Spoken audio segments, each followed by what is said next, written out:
सो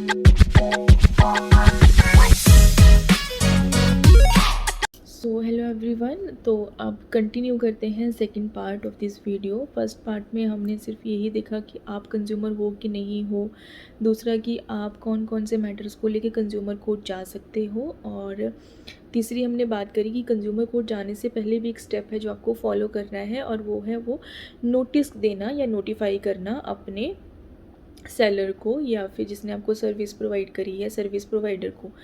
तो अगर तो वो मान जाते हैं एक्सचेंज के लिए, कॉम्पनसेशन के लिए या फिर अमाउंट रिटर्न करने के लिए, तब तो वेल एंड गुड, तब तो मैटर वहीं पे ही ख़त्म हो जाता है। लेकिन जैसे ही अगर वो मना करते हैं या वो रिस्पॉन्स नहीं करते हैं आपके नोटिस का, तो आपको अब नेक्स्ट स्टेप होगा, आपको अपना जुरिस्डिक्शन देखना है कि कौन सी जो फॉरम है वो आपका मैटर ले सकती है या आपकी जुरिस्डिक्शन कहाँ की बनती है। तो हमारी जो है वो 3 फॉर्म है। सबसे पहले तो पहली है हमारी डिस्ट्रिक्ट फॉरम, और दूसरा है हमारा स्टेट कमीशन, और हमारा थर्ड है national consumer dispute redressal forum. ठीक है, तो हम कैसे डिसाइड करेंगे कि हमारा मैटर जो है वो कौन सी फॉरम में जाएगा। तो आप पहले सबसे पहले चेक करोगे कि आपका जो गुड्स हैं या आपने जो सर्विस के लिए पैसे खर्च किए हैं वो कितने हैं, और प्लस उसके ऊपर आप कितना कॉम्पनसेशन जो है वो सीक कर रहे हो।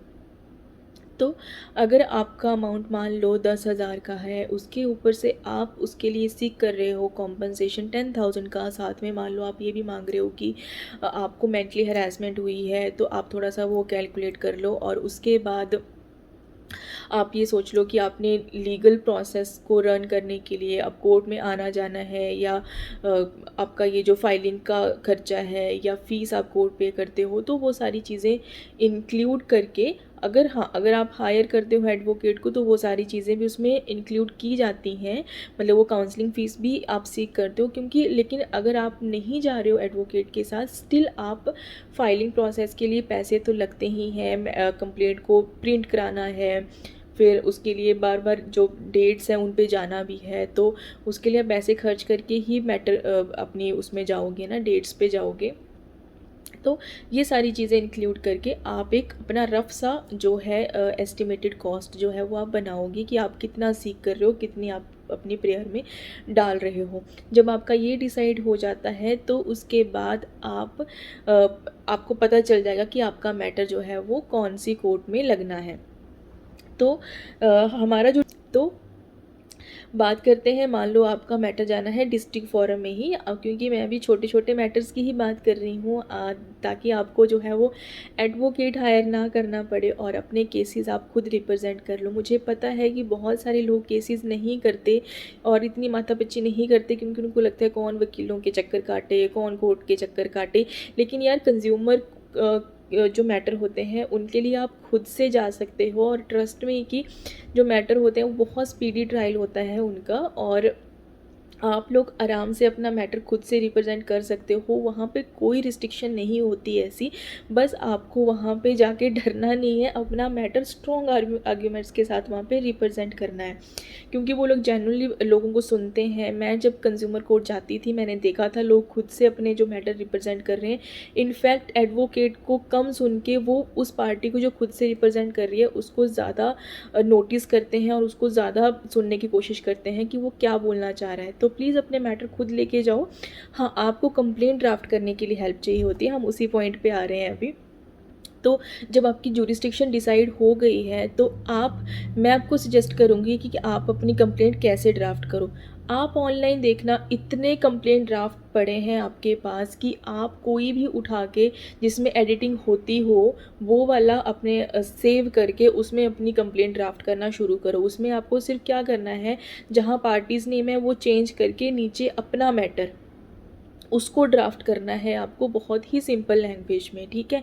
और जब आप वो ड्राफ्ट कर लोगे ना, तो उसके बाद अगर आपको लगता है कि कहीं पे कुछ कमी है या कुछ समझ में नहीं आ रहा है, आप कंज्यूमर फोरम जहाँ पे आपको अपना मैटर सबमिट करना है, वहाँ पे एक रजिस्टर्ड ऑफिस होता है, मतलब एक क्लैरिकल डिपार्टमेंट आप कह लो, कि जहाँ पे आप अपना इनिशियल जो कंप्लेंट की कॉपी है वो सबमिट करते हो। उनको जाके एक बार पूछ लो कि आपकी कंप्लेंट फाइल करने के लिए क्या क्या चाहिए होता है, तो वो आपको डिटेल में सारी चीज़ें बता देंगे। इनफैक्ट आपको वो थोड़ा सा गाइड भी कर देंगे कि आपको और क्या क्या साथ में लगाना पड़ेगा।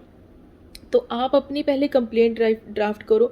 कंप्लेंट के साथ लगता है एक आपका लीगल एफिडेविट। और एफिडेविट में क्या होता है, जैसी आपकी कंप्लेंट है वो सेम डॉक्यूमेंट होता है, सिर्फ उसका जो फ्रंट होता है उसमें ऊपर एफिडेविट लिख के आपका नाम और वो लिखा होता है, और उसके बाद आपने ये लिखा होता है कि जो भी मैंने कंप्लेंट में चीज़ें लिखी हैं या जो मैंने डॉक्यूमेंट्स आप रिप्रेजेंट कर रहा हूँ वो सारे मेरी नॉलेज में हैं और मैंने खुद से दिए हैं और वो सारे सही हैं, मतलब मैं कुछ भी ऐसा फॉल्स या फेक नहीं कर रहा हूँ।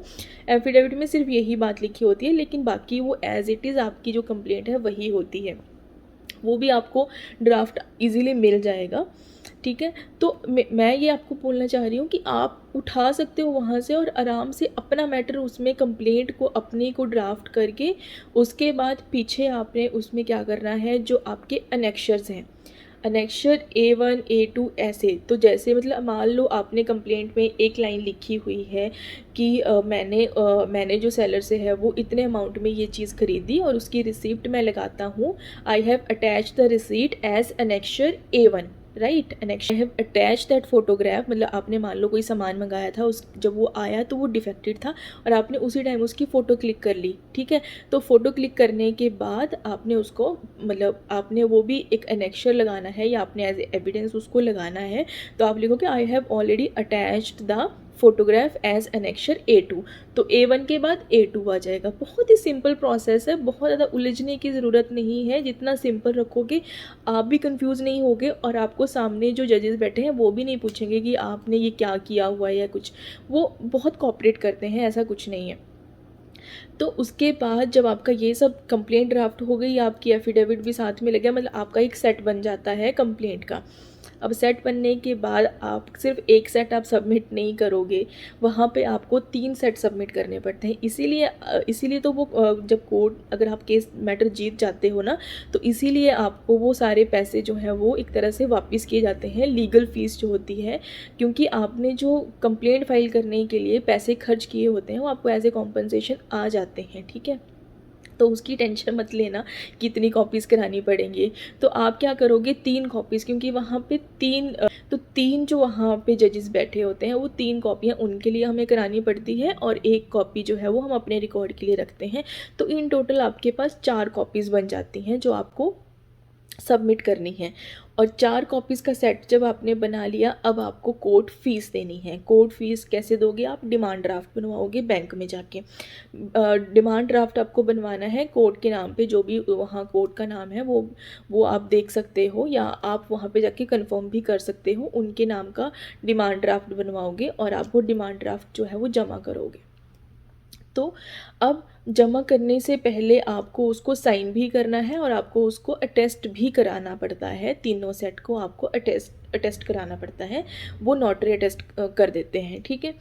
तो ये सारा प्रोसेस है और ये बहुत ही, मतलब आपको ऐसे सुनने में लगेगा कि बहुत सारे स्टेप्स हैं, लेकिन आप जब करने लगते हो ना यार, तो वो हो जाता है। वो बहुत ज़्यादा इतना ट्रिकी नहीं है। बस आपको एक बार कंप्लेंट आपकी ड्राफ्ट हो गई ना, फिर आपको बस उसको उसके सिर्फ कॉपीज़ ही बनवानी है, उसको अटेस्ट करा और डिमांड मिल गया। आप अपना वहाँ जाके जो रजिस्टर्ड ऑफिस होता है वहाँ जाके अपने वो तीनों सेट सबमिट करें। एक बार वो चेक ज़रूर करेंगे कि आपने सही से चीज़ें रखी हैं या नहीं रखी हैं। उनको डिमांड ड्राफ्ट दोगे, अपनी कंप्लेंट सबमिट करोगे और वो आपको एक डेट दे देंगे कि आपको अब किस दिन आके जो है वो रिप्रेजेंट होना है कोर्ट में। मतलब कि जो कोर्ट रूम है वहाँ पे आके आपको किस दिन रिप्रेजेंट होना है, उस दिन वो आपकी सिर्फ फाइल रखेंगे और उसके बाद आपको वो डेट देंगे कि आपका मैटर कौन सी डेट के लिए लगा है।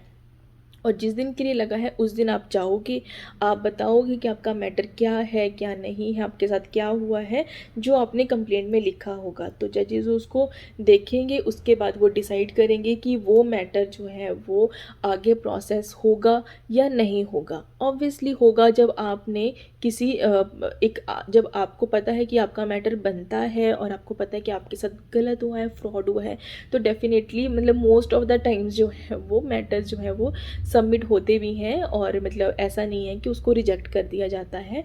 हाँ, अगर कोई बहुत ही ज़्यादा अननेसेसरी या इर्रेलेवेंट कुछ हो तो वो अलग बात है, अदरवाइज़ मैटर जो है वो मतलब एक्सेप्ट हो जाते हैं वहाँ पे। तो ये एक प्रोसेस है जो आप लोगों को फॉलो करना है अपना मैटर खुद से लगाने के लिए। अब ये इसका मुझे लगता है मुझे थर्ड पार्ट बनाना पड़ेगा, क्योंकि बहुत अगर लंबी वीडियोस बनेंगी तो शायद आप लोग भी बोर हो जाओगे। तो इसके बाद अब मैटर आपका एक्सेप्ट होने के बाद का प्रोसेस जो है अब मैं आपको वो बताऊंगी नेक्स्ट पार्ट में। तो आज के लिए मैं यहीं पे स्टॉप करती हूँ और मैं मिलती हूँ आपसे नेक्स्ट पार्ट में। Bye bye.